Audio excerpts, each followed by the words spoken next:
Hi everyone, welcome to my channel Sunita's recipes. ఈరోజు మామిడికాయ పప్పు చేయబోతున్నాను. ఒక గ్లాస్ పప్పు తీసుకున్నాను. పప్పు 2 సార్లు వాష్ చేసేసి 3 గ్లాసుల వరకు వాటర్ యాడ్ చేసుకోవాలి.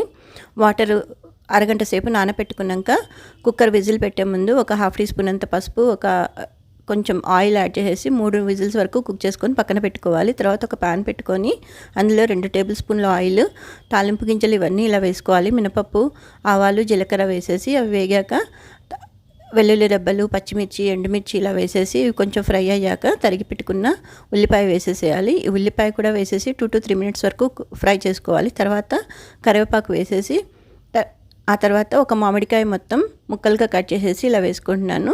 ఈ మామిడికాయ వేసాక కొంచెం పసుపు వేస్తున్నాను. తర్వాత తగినంత ఉప్పు, కారం 2 వేసేసుకొని ఇలా ముక్కలకి పట్టేదాకా కలుపుకొని ముక్కలు మునిగే వరకు కొంచెం వాటర్ యాడ్ చేసేసి 2 మినిట్స్ ముక్కలు ఉడికాక ఈ ఉడికించి పెట్టుకున్న పప్పు మొత్తం ఇందులోకి వేసేసి 3 to 5 మినిట్స్ వరకు మగ్గించుకోవాలి. మంచిగా దగ్గరికి అయిపోతుందండి. పప్పు మంచిగా ఉడికాక ముక్కలు కూడా మెత్తగా అయిపోతాయి. తర్వాత సర్వ్ చేసుకోవాలి. Thank you for watching.